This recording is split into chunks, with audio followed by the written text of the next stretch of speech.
tonight.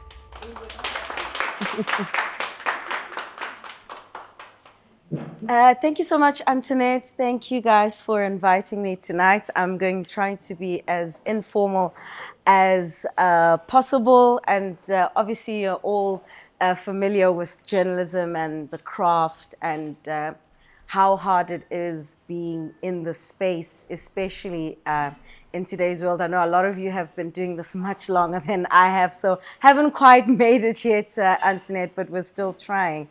Um, I didn't intend on being a journalist at all, actually. I stumbled upon journalism. I didn't know what I wanted to do when I finished my degree in politics and international relations, and I wanted to take a gap year. And that gap year looked like I first started off in radio at university because I didn't have a hobby. I come from a family where my grandfather used to play piano. My dad was like brown belt karate, so they had proper hobbies. I couldn't say going out with my friends drinking was a hobby. So I decided at Wits Beer Garden 2013. My friends had said, "Oh, you've got a radio voice." So I said, "Okay, whatever." And that's how I signed up. But I knew that I wanted to do something serious because I actually wanted to be a diplomat. But I was so young when I finished, I didn't want to go straight into doing my master's and almost get, not being able to enter the job market because my qualifications were going to be too high. Nevertheless, I joined the Voice of Wits, and they had a partnership with Eyewitness News, which broadcasts on 4 radio stations, 702 KFM Cape Talk and 947, and that was my gap year. My editor-in-chief at the time, Katie Pottis, was like, "Well, that's not a real gap year." She hired me literally 2 months into my internship. And I'd say my journey in journalism was about learning on the job. Learning on the job because we had really good management at Voice of Wits. Michael Smurthwaite was the station manager. He used to be at Rhodes. And he really ran Voice of Wits like a commercial radio station. By the time I got to EWN, I knew KLZ, I knew what a top line was, I knew how to take a story forward, localize it, the fundamentals. But I think my biggest lesson was understanding the intersectionality of issues because I didn't study journalism. I learned journalism on the job. So I did a double major honors in politics and international relations. But I always felt that, it was so exclusive and so what's the word, top down. There were only 15 people in my class, in my honors class, but we're having such important conversations about the country, about race relations, the politics of memory, and the like. So that's how I got into it. And then I quickly learned on the job. Then I did the 4 a.m. shift. I'd print papers for John Robbie, and then I just write scripts and process scripts. And part of the internship was that I'd spend half my time at EWN and then go back to the Voice of Wits to give back, to the Voice of Wits and go teach the students there on what some of the things I was learning at 702 at the time. And I think a lot of what the space is right now, to cut a long story short, is about getting good management into the newsrooms, which is something that hasn't been happening much anymore. Investing in good leaders who will groom young talent. And that's what, Katie Pottis did for so many of us in the industry who learned on the job how to write, how to script, understanding the principles of, right of reply, and understanding the environment that you find yourselves in. And what I mean by that, especially now that I've been a politics reporter for more than 10 years now, is understanding the space that you're in terms of the role players, and what it means to set the agenda for the news. I think today, much like when I started in the newsroom then, at a commercial level, is being agile. I think in the age of social media and now with artificial intelligence, getting it right is more important than getting it first. And that's a fundamental principle that I learned when I entered the newsroom. It still remains. In fact, now that I'm in television, we realize that now there are all these new fake news websites. They steal our content. That's why you'll notice on Newsroom, we've got this huge watermark, like slap the bam in the middle, because then someone will come with their own watermark and cover the feed. And as I'm sure you all know, newsrooms, their resources are stretched. And that's something I had to adapt to quickly. So I had to be a researcher, a writer. I produce myself. I set up guests myself, which is something that in television, usually there's like 4 or 5 people doing that. But out in the field, I'm grabbing Brawili and I'm screaming at him 5 minutes before crossing. I'm like, bring me your minister now, quickly. Bring them next to me. Like I don't have time, and that's the agility that I'm speaking about. But also building relationships. I think that will never go out of fashion in journalism.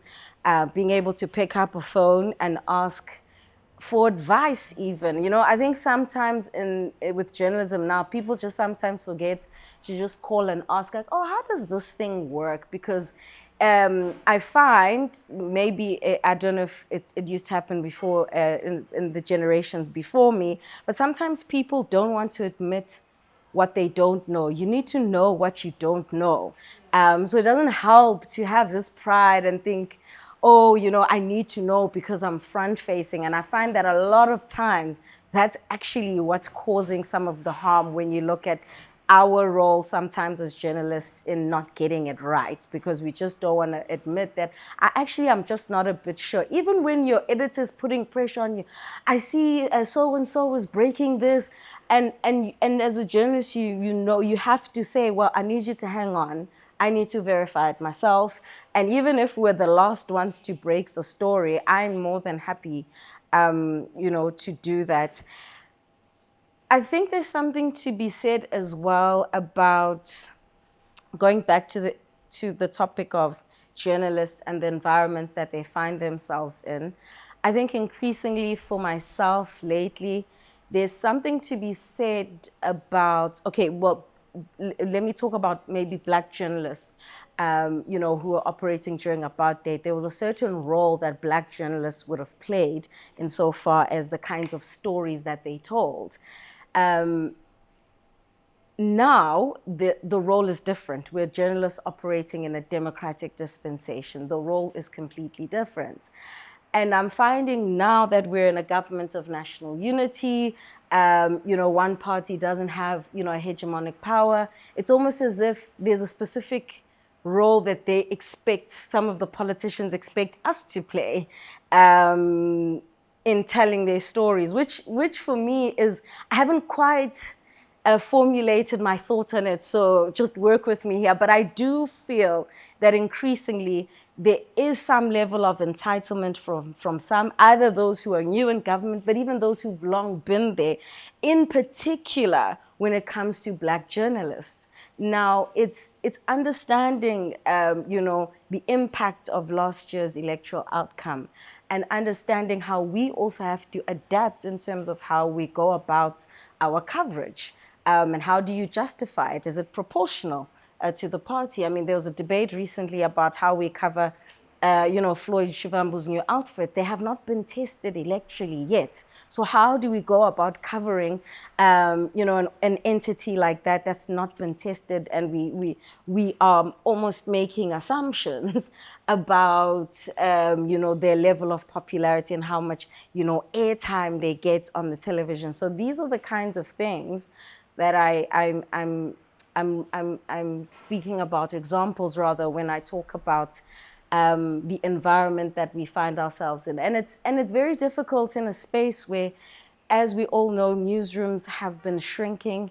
There aren't many people to handhold. I came into the newsroom where there was still like 2 or 3 people in the newsroom who were just there for you to sit next to and ask about anything and everything and what happened 10 years ago, and they'll have that institutional memory to tell you, which would obviously enrich your story, the kind of storytelling that you do, and the depth that you need, especially when you're telling stories that have an impact or shape the trajectory of the country.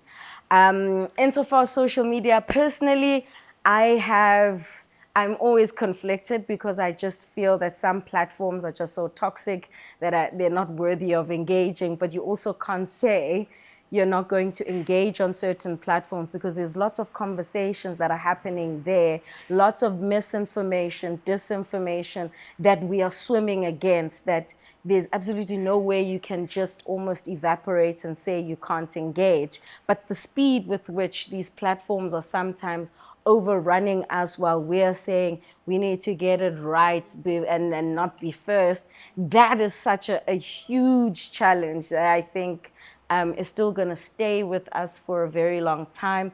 We're still with artificial intelligence where there are images and videos that are manipulated where you even doubt yourself whether you were at the same event because you're like, this is not how I quite remember it happening. And it's so crazy how fake news spreads faster than real news. But at the same time, I think what we've noticed is that there does seem to be a shift of people returning to traditional news media because there's too many podcasts, too many of these weird pop-up online news sites that people don't even know. And when there's time to take accountability, they've got nowhere to go because these are people who there's just websites that just popped up out of nowhere. And so, yeah, I think that's where I'll leave it for now.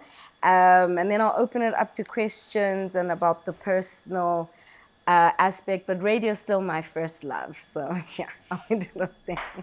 Thank you. Hi, so my name is Lali. I work for the French Embassy in Pretoria. How are you planning to approach the G20 coming up and sort of managing all of the different countries' narratives, coming into South Africa and having a say not only about their own sort of agendas, but also their agenda setting for South Africa? I think it starts off with the agenda of your newsroom. So our newsroom is our disposition is Africa, and telling our stories first, which would mean then also our national interest would supersede everything and then cascade from there. Look, it's very difficult eh, dealing with G20 because the environment is so agile. Things are changing literally on a daily basis. Donald Trump was so friendly to Zelensky on Monday, and we're all wondering what happened. It almost felt choreographed because even, the chaos from the journalists, I do believe they get briefed, by the way. But I'm just saying, by the time we get to November, the outlook could be different. Trump could very well get on a plane and be here. He's just but one aspect of it. But it's about keeping the global outlook there, but where does South Africa's main interest lie in this G20? I think that for me is going to be the approach because we've got like so many people coming at us. And also that's the thing about newsrooms, you have to just prioritize what you want, what story you want to tell about G20 being on African soil for the first time ever since its inception. That on its own is a story to tell. I don't know if that answers your question in a way. Congress Matlang. I think if there's a point that we have touched which was very important about the expectation from government, especially the GNU, in terms of reporting.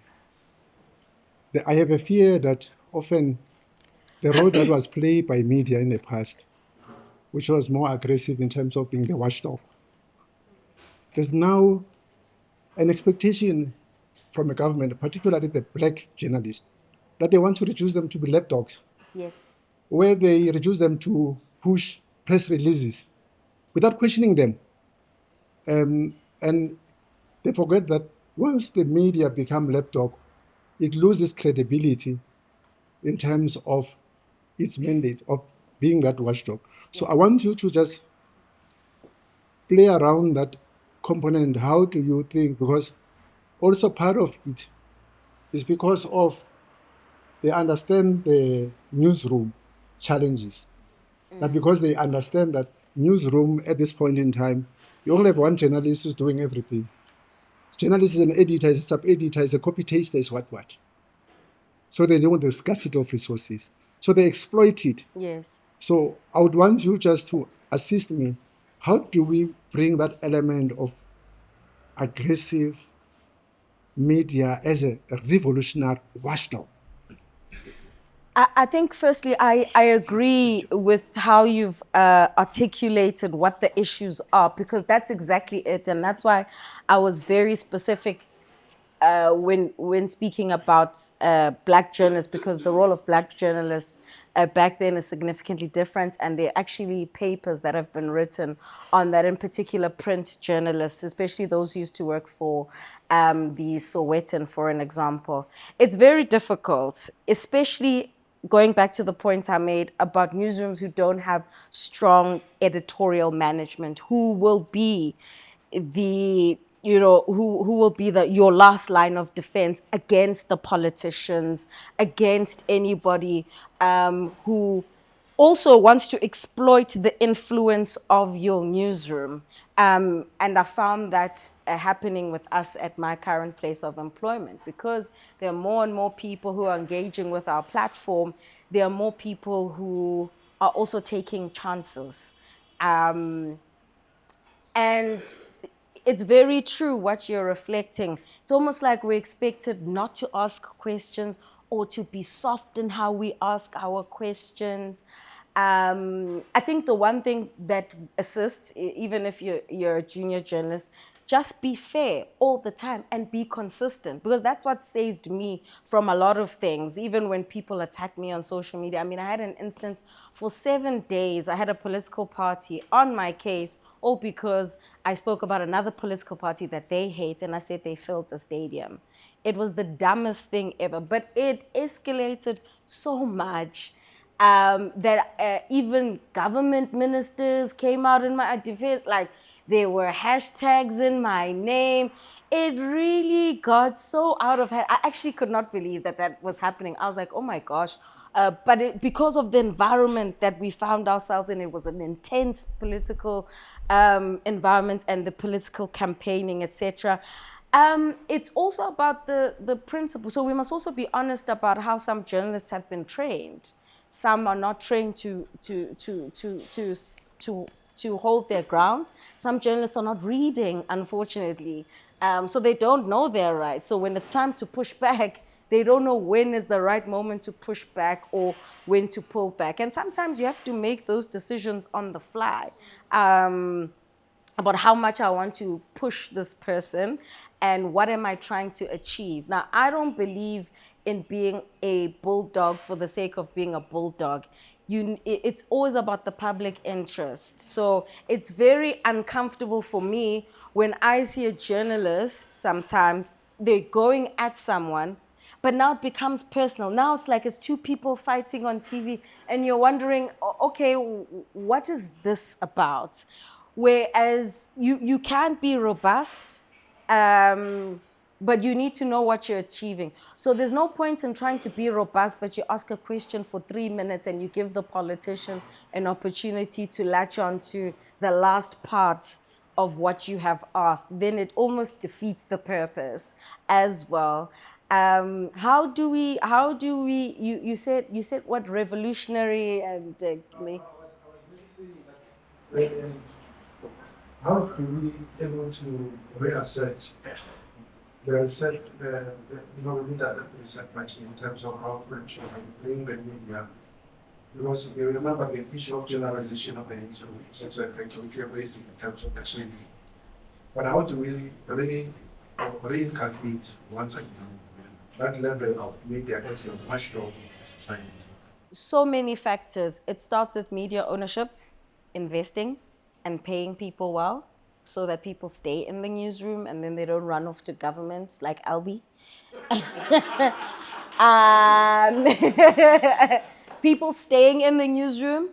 So that's media ownership. It's also, which means investing in good editorial management and editorial managers being the real deal and not people being in positions because they want to use it to influence just for the sake of it, which happens a lot where people actually don't know what they're doing as editors. But because, and it's an old conversation, I'm sure, there aren't many layers of progression in journalism. It's like academia. So after you're a reporter, what else can you become? An editor, but not everyone's meant to be an editor. Not everyone's supposed to manage people. I don't want to manage people, for an example. I think people suck, hey? Like they don't want to grow up, they act like children. Like you're a grown man at home, but at work, you don't know how to make decisions. I don't want to manage people. But now, what does it mean for my career progression? I also don't want to run around for 20 years, right? So, just like in academia, there are very few avenues of progression. And that's how sometimes you have people who are editors who really shouldn't be managing people because it's a completely different skill set altogether. So that's also another problem. How do we fix it? I spoke about media ownership, investment in training, training journalists and retraining journalists. I spoke about agility. You can't just have one skill set. Antoinette touched on it, I don't like Twitter anymore, X, but I have to engage with it and because there's an audience there. Um, I need to understand how AI is going to affect my industry. I've already felt the impact personally, and how people can manipulate things and create different news altogether. And that's not even mis or disinformation. It's a completely different thing altogether.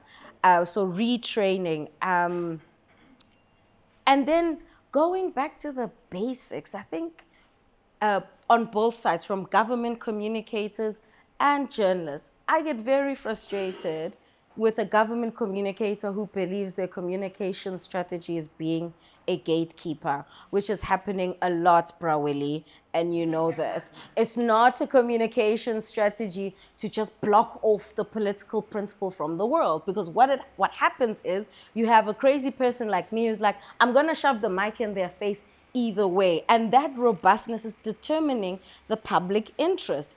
If I feel that Brawili is gatekeeping for the sake of it, but this is a burning issue and this person is responsible for this portfolio, I'll hold them accountable. A perfect example of that happened, 2, 3 years ago when Mbalula was still transport minister. I went, he was doing an licensing department opening somewhere, but he had just tweeted that he had landed in Ukraine at a very sensitive moment when the war had just started. So it caused a lot of confusion. Many people had questions. So I went to that licensing station. I let them finish the business of the day, and then I asked the question, and it blew up, and there was a back and forth between him and I. But the point is that is accountability. Even when they don't want to answer, that is still the answer in a way. So it's also just safeguarding the industry, and I think so many people got tired, they left because of the pay or for whatever reasons, lack of career progression, that there is a reset, but I think the entire country needs a reset. So even in the state capture era, the media industry was also not left unscathed. So when things happen, we are a microcosm of society. So we're not some special industry that is somewhere far away there, and society is in one space. So the entire country, I believe, needs a reset, and the industry will cleanse itself, because I think it's such a noble profession. You can't BS your way through journalism, and that's why I'm still here. No, thanks, Ziyanda. I'll be Maurice from the National Press Club. So and I think you started talking to it, and my question was largely guided by when you guys descended on at the White House, when the president went to meet with Trump, and there was a general feeling of patriotism that I sensed from South African journalists, and the contradictions that you find that when you're out of the country, you have that sense of optimism because the interests of South Africa are at stake, and you come back home, and then you have to face the points that Congress was talking about, of having to now be that tough and very combative journalist who's going to seek the truth from those in authority. How do you strike that balance? I mean, you were there at the White House, and it was quite an interesting development, and also the lies that were told at the White House, and how you guys went out and leapt to our defense as a country, right? Around, reports of genocide and all of that, and yourself, Tidi Madia, and everyone who was there in Washington. You really spoke on behalf of the Republic, I suppose, because we don't have an ambassador there. You became our ambassadors, and you came back home, and then you have to wear a different hat. I mean, talk to that, please. Thanks, LB. Look, the truth is very stubborn, eh? So many people I don't know if they don't believe me, but I was actually very shocked at the reaction that people had. I did an interview with CNN, and but the views that I expressed there are the views that I expressed here at home. So I couldn't understand what was so fascinating. Maybe it was because it was on an international platform. But what I did in the White House is something I'll do here at home. I will say, I actually realized how open our media is here, and we actually need to take more pride in that. We have a good thing going here. We were orderly. I felt like I was in a flea market. I was like, I don't know what the hell is this, but okay, we are here now. And again, understanding the environment that you find yourself in, we understood that the Americans were going to try and have some kind of political theater. Going into it, I was very clear about that. And I was very clear that there is no white genocide. That's a fact. The truth is stubborn. Those are just the simple facts. And that the Oval Office has become a political theater. I don't believe in elevating our domestic contradictions on a global stage. And that's why I didn't have a problem. We can debate certain things here at home, farm murders, we can disagree. But at the core of it, what is the truth? What are the statistics telling us? It's a simple, again, journalism is like that, facts. It's the basics 101. What are the facts telling us? About the demographics who are affected by crime in the country, about farm murders in relation to that. That was just the fact. And what is, and when I say we miss the fundamentals or the basics, we must define what a genocide is, so that we understand whether or not South Africa falls within that category. It's a really simple notion. So I didn't have any kind of internal contradiction or conflict about how to approach that meeting, because it's something that we'd been making noise about even here at home. We dispel, fake news all the time. That is our role. And then again, like I said, understanding that we can't elevate domestic contradictions on a global platform. So, we know what the views of certain political parties are, but what is the definition of South Africa's national interest? And fine, the government of national unity needs to probably, define itself on certain issues. But for now, that moment, and dealing with the turning down of the lights, I must admit, I was worried that I was going to be I was going to get into trouble with South Africans back home, because after I asked Donald Trump, what would it take to convince you that there is no white genocide in South Africa? It's when, of course, he said, turn down the lights, dim the lights, dim the lights. And I said, oh, no, no, no, no, no, no, no. It cannot be because of me, because but at the same time, as a journalist, I was like so shocked because they were talking about golf, and then there was a question from a colleague from Africa about Congo, and I thought, this is not why I came here. So I was like, what is going on? I was genuinely confused and bemused to say, why is anyone, is it me, or something is off here? Why are we not talking about what has been the topic of discussion for the last 4 months? And that's why I had to scream my way through that flea market. So they're very disorganized, but I think it was coordinated chaos that we had to fight through. And it was very important because there are policy decisions that have been made on the basis of fake news.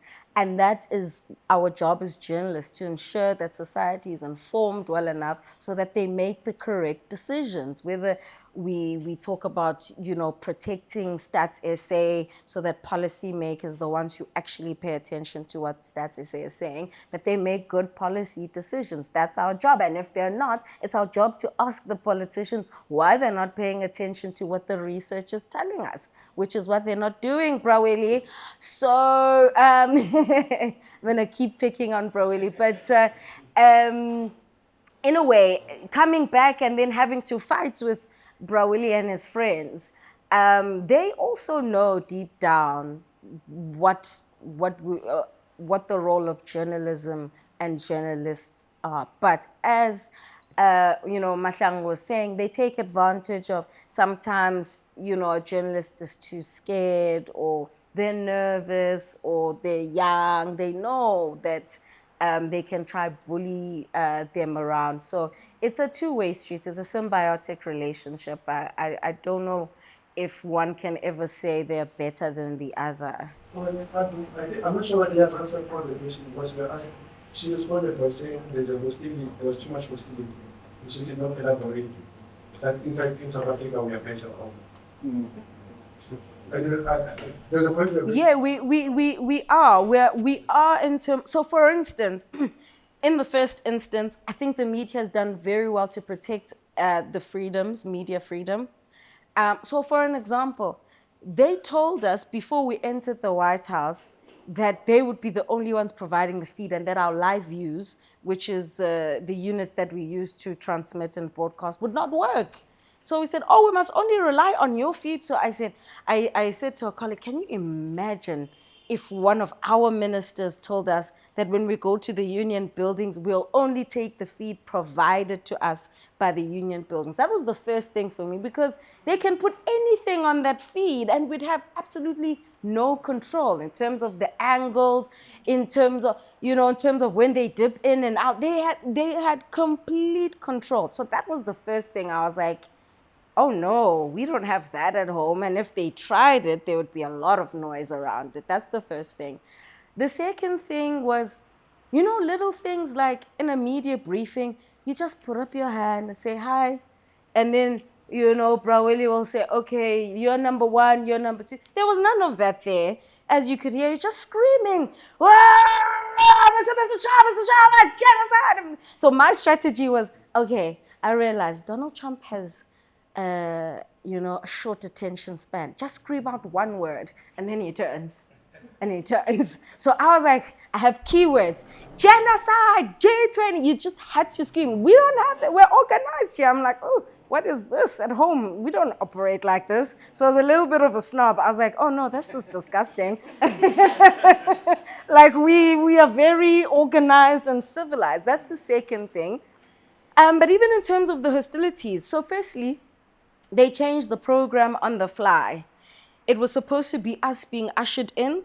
The presidents were going to have a tete-a-tete, and then they were going to have that media engagement. So as we're standing near the Rose Garden, so I'm busy looking around. I'm like, oh my God, this is the Rose Garden. Then we're being called in, and the next thing they're sitting there. So they obviously tried to catch us off guard. They wanted to catch the South African delegation off guard and us. And by the time we walked in, there were so many journalists lined up in front. Already, they were given first preference. And only then were we let. So I was pushing and shoving. There was some guy with his lens this big, hey? And I'm like, do you mind putting the camera in front of you so that I can stand next to you? And he looked at me and he was like, looked at me like I'm crazy. I was like, oh, you're probably thinking I'm some crazy African woman. I pushed him. I literally fought. I was literally fighting. So I wasn't fighting with my voice. I was literally fighting physically. And I was like, I'm definitely small.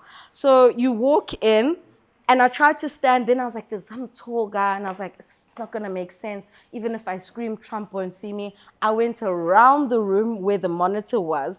And I was like, there was some lady who was wearing pink who was running the show, hey, and she was not playing. She was very clear about who must stand where and how.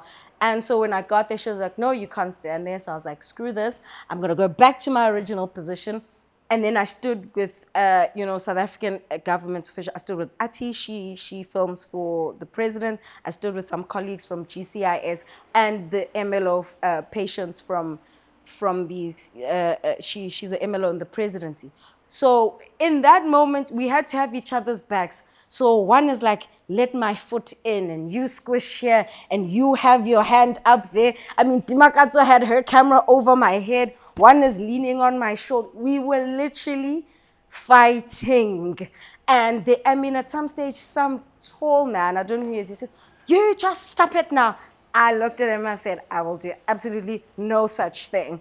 Eventually, Ati and I made it to the front though, so we won. And then when Ati, she was standing behind one of the officials, the one who was sitting next to John, that lady wearing pink was like, she must move back. She was trying to move her back. She wasn't even that close. But they were very clear about not having anyone from South Africa visible and standing in front. So that's how they operate in their space. They clearly make sure that they put all their people in front, and so that they have a bite at asking questions to Trump. So it was quite the experience. I mean, most of us came back with bruises because we were pushing and shoving, and it really got tense at some stage. And I think eventually, and I think they assessed the mood of Trump when Trump was speaking to the golfers and he was a bit more relaxed and he was listening, then there was sort of, an easing of the mood somewhat, and letting us also have our space. I mean, if you remember, Titi was saying,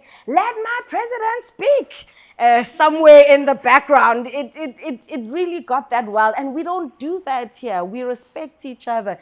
Even when we're fighting, even with government, we respect each other as colleagues. There is still a lot of respect as well between officials and journalists. Yes, the relationship gets tense to a certain point, but we understand the rules of engagement to a large degree, which is something that I didn't experience that side.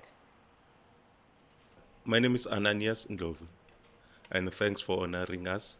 And yeah, we are taking a lot from you. I just want to check with you if you were given an opportunity to be a lecturer at Wits University in 2026. What will you tell journalism students the first years about the future of journalism? And again, your take on community media, especially under-resourced, their reporting style, depending on government and handouts. What's your take on that? And how will you advise them to be as courageous as you are? Sure, I mean, this is a very tough question. I'll start with the last one because there's a particular story, and I won't mention names. There's a particular story that I've been monitoring in KZN when it comes to a particular radio station that gets government funding. And there's an allegation that there's a particular politician that's threatened to pull the advertising from this radio station, and it had an impact on one of their talents, and they were apparently let go. Of course, their activities, you can make an argument about their activities and whether they bring the organization into disrepute. But the main thing for me in that story was how now, and it's an old thing, but now it's more pronounced, how government officials, especially in provinces where we may not be paying attention to news, or rather, there's a lot of pressure. So remember when I spoke about the environment, the political environment, there are people who are under pressure now. So now they're threatening community and local radio stations to pull government funding, which a lot of them are relying on to keep the lights on, to sort of bulldoze their way to get coverage, to say this is not the right angle to take. And if you don't adjust it, then we will reconsider where we place our advertising. It's a very difficult thing because editors, or rather, yeah, editors do have to consider external stakeholders, but also making sure that they're telling the truth. That's their responsibility. Especially community radio stations, they're so important. They're more important than us mainstream, in my opinion, because that's where the real stories are. We sometimes get parachuted in and out of places, so we don't know the characters and who's been doing what, but communities know, and that's what community radio stations do. What should happen? Again, it's having honest management. I've been very fortunate, I must say, that I've had managers who are real journalists. And when I say real journalists, they understand the role that they play, not just in the organization, but the role of journalism in society, and how there's a lot of reliance on us to tell the truth so that people make the right decisions.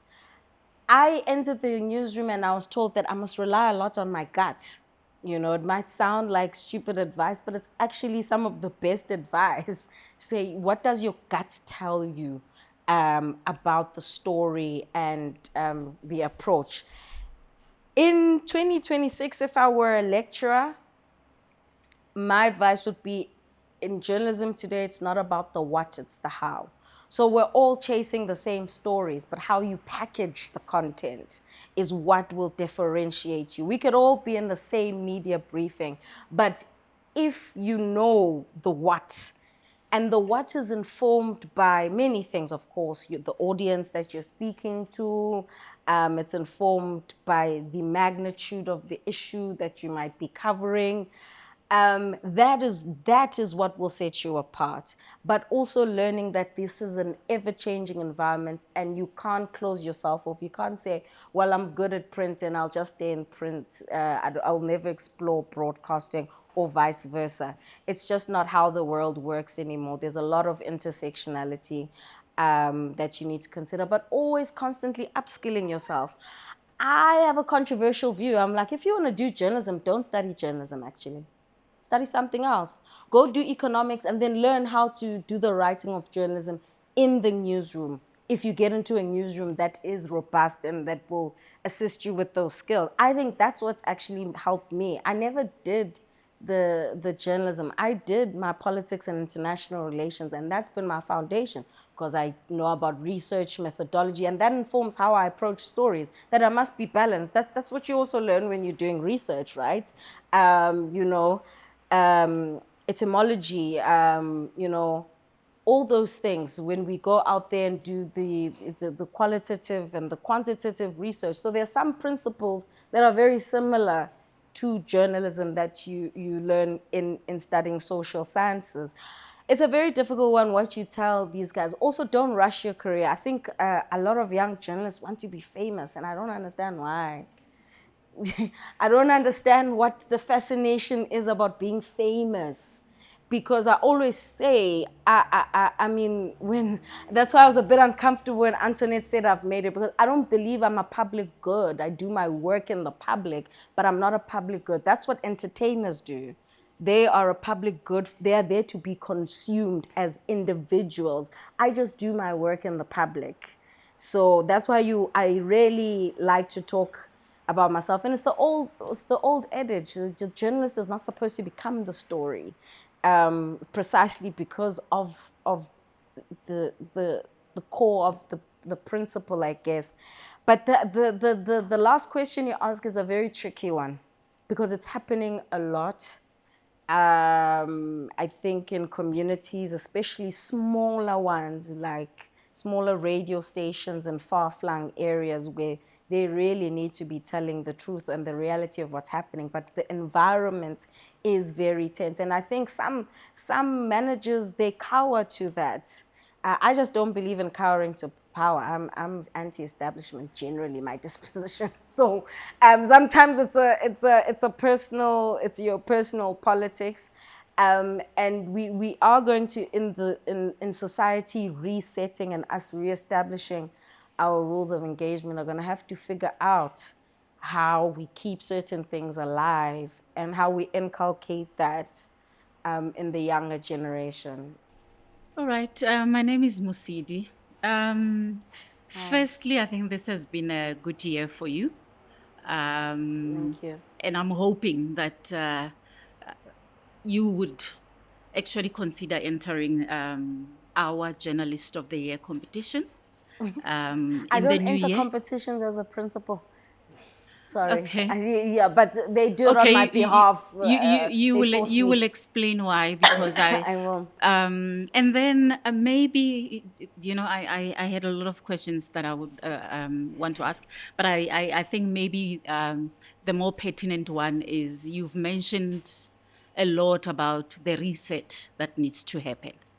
And I think by you advocating for journalists to probably do their undergrads specializing in other fields and the value to add to the journalism industry, what is that reset that you think needs to happen, considering how the world around us has evolved, but the profession itself, and equally in making sure that journalism is still a respected career? Thank you so much, Lucinda. I don't enter competition. They do it on my behalf at work. I guess for me, I don't believe in.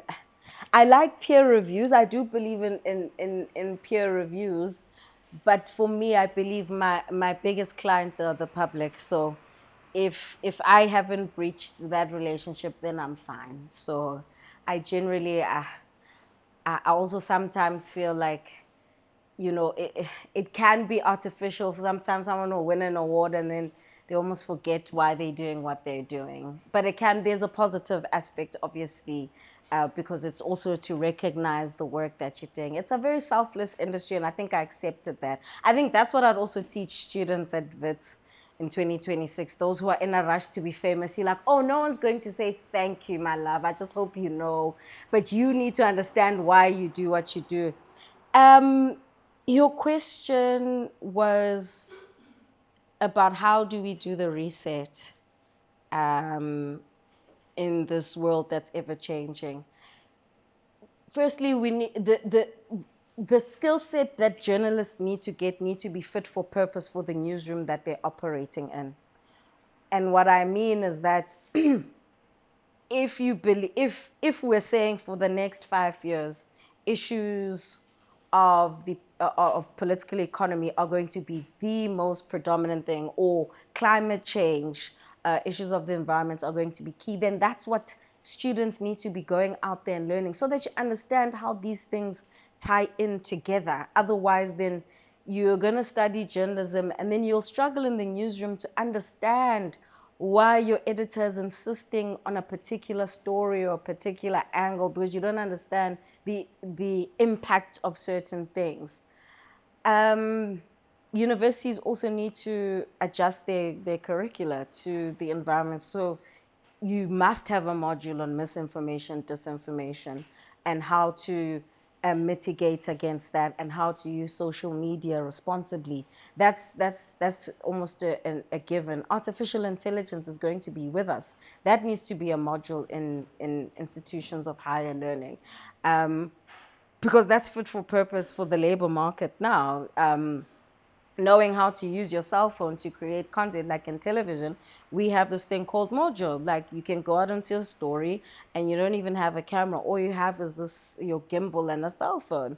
That's the agility I'm speaking about. You're not resisting when there are new technologies that are introduced. When I went to COP28 in 2023, that's all we used. We did not have a single camera. We used the Wi-Fi at the venue, and we were rocking and rolling. Of course, there are pros and cons, but that's how you circumvent some of the challenges, the financial constraints that newsrooms find themselves in. Because bringing in equipment into another country, blah blah blah. There's so many like cost implications. So you've also got to be clever about how you cheat certain things, and ultimately, I think it's about what you're you are trying to achieve. How should the reset happen in the journalism space?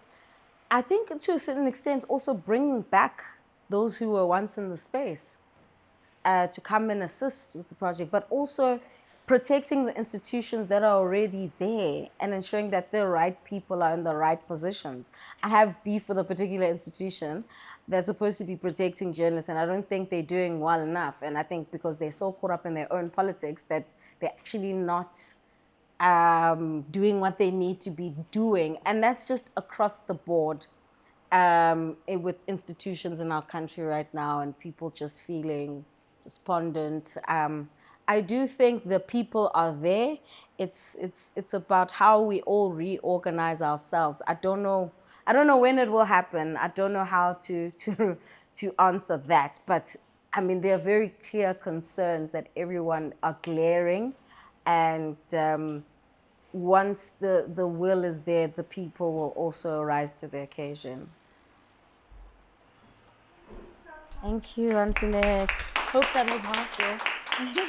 Thank you. Thank you so much, Antoinette. Thank you so much for inviting me. Thank you, everyone. Thanks for listening.